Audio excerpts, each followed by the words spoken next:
पाकिस्तान के साथ ही उसका दोस्त मुल्क तुर्की भी भारत के निशाने पर है। तुर्की आतंक के समर्थन में खुलकर उतर आया, लेकिन भारत में बॉयकॉट तुर्की की आवाज लगातार तेज होती जा रही है। तुर्की के खिलाफ भारतीय कारोबारियों का गुस्सा भड़क उठा है।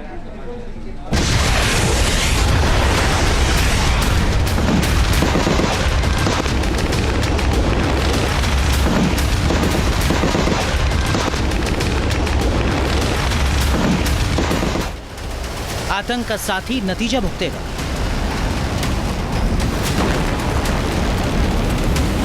यूरोप का मरीज मुश्किलों से घिरेगा।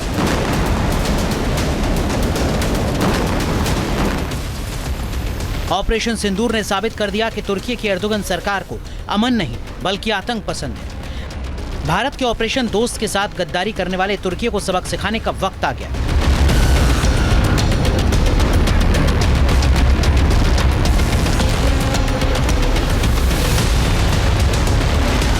तुर्की को यह झटका जोर का लगेगा। भारत में तुर्की के सामान से लेकर टूरिज्म तक बॉयकॉट की आवाज तेज होती जा रही है।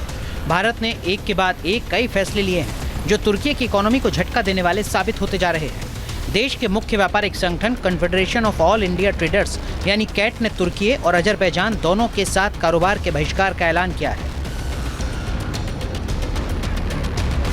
कैट के फैसले के मुताबिक तुर्की और अजरबैजान के उत्पादों का देशव्यापी बहिष्कार किया जाएगा। भारत के व्यापारी अब तुर्की और अजरबैजान से आयात निर्यात बंद कर देंगे। तुर्की और अजरबैजान के साथ व्यापारिक संबंधों पर पूरी तरह से रोक लगेगी। भारतीय निर्यातकों, आयातकों और व्यापारिक प्रतिनिधि मंडलों को इन देशों की कंपनी या संस्थानों के साथ किसी भी प्रकार की व्यावसायिक साझेदारी से रोका जाएगा। तुर्की और अजरबैजान की यात्रा और पर्यटन योजनाओं का भी बहिष्कार करने का ऐलान किया गया है। ट्रैवल एजेंसियों और इवेंट प्लानर से अपील की जाएगी कि तुर्की और अजरबैजान को पर्यटन या व्यावसायिक डेस्टिनेशन के रूप में प्रचारित न करें। इसके अलावा कैट भारत के उद्योग मंत्रालय और विदेश मंत्रालय को ज्ञापन सौंपेगा।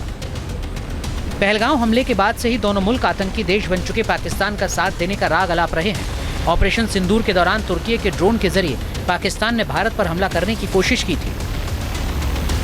भारत के 125 ट्रेड लीडर्स ने कैट की बैठक में तुर्की और अजरबैजान से कारोबारी रिश्ता न रखने की कसम उठाई।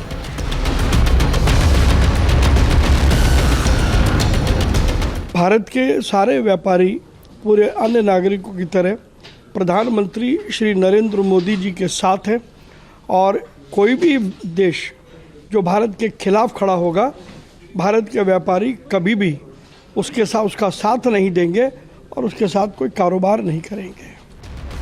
तुर्की के राष्ट्रपति एर्दोगन के रवैये से नाराज भारतीयों ने सोशल मीडिया पर भी बॉयकॉट तुर्की का अभियान छेड़ दिया है। अभियान इस कदर ताकतवर होता जा रहा है कि भारत सरकार ने एयरपोर्ट पर काम करने वाली तुर्की की ग्राउंड हैंडलिंग कंपनी सेलेबी की सर्विस को रद्द कर दिया है। सेलेबी दिल्ली, मुंबई, चेन्नई और बेंगलुरु समेत भारत के 9 एयरपोर्ट पर सेवा दे रही थी। बताया जाता है कि इस कंपनी में एर्दोगन की बेटी सुमैया एर्दोगन की भी हिस्सेदारी है। हालांकि मीडिया रिपोर्ट्स के मुताबिक सेलेबी ने सुमैया की हिस्सेदारी से इनकार किया है, लेकिन भारत के लिए तुर्की अब बिल्कुल भी भरोसेमंद मुल्क नहीं रह गया है और ये बात छोटे से लेकर बड़े सभी भारतीय कारोबारी बखूबी जान चुके हैं। तो तकरीबन 1200-1400 करोड़ का व्यापार तुर्की से सेब का होता है हमारा, इंडिया का, फ्रूट्स का और सेब का, और 2-4 चीज़ें हैं उसमें, 2-3 फ्रूट और आते हैं तुर्की से। तो हम लोगों ने ये डिसाइड कराया कि जैसे कि इसने पाकिस्तान का सपोर्ट किया है तो यानी कि तुर्की ने भी आतंकवाद का सपोर्ट किया है। तो इसलिए हमने उससे जितने भी अपना व्यापारिक संबंध है सब तोड़ने का फैसला लिया और तकरीबन तोड़ ही चुके हैं। भारत तेजी से उभरती हुई अर्थव्यवस्था है। तुर्की को भारतीयों के सेंटिमेंट का नतीजा समझ नहीं आ रहा है। पिछले साल 3,30,000 भारतीय सैलानियों ने तुर्की का दौरा किया था, लेकिन अब तुर्की जाने वाले भारतीय तेजी से बुकिंग कैंसिल करा रहे हैं। 22% से ज्यादा बुकिंग रद्द हो चुकी है। तुर्की का भारत में करीब $210 मिलियन का निवेश है। भारत ने तुर्की के साथ $2 अरब से ज्यादा की शिप बिल्डिंग डील भी रद्द की है। आज फेडरेशन की ओर से, सभी ट्रेड एसोसिएशंस की ओर से जो बॉयकॉट का कॉल दिया गया है वो भारत के उन वीर सपूतों के समर्थन में है, उन वीर नारियों के समर्थन में है जो देश की सरहद को सुरक्षित रखते हैं। दरअसल तुर्की की इकोनॉमी की हालत बिगड़ती जा रही है। एर्दोगन सबसे बड़े संकट से घिर चुके हैं। तुर्की का विदेशी मुद्रा भंडार सिर्फ $85 बिलियन है और देश पर लदे कर्ज को देखें तो ये रकम $30 से $40 बिलियन ही रह जाती है।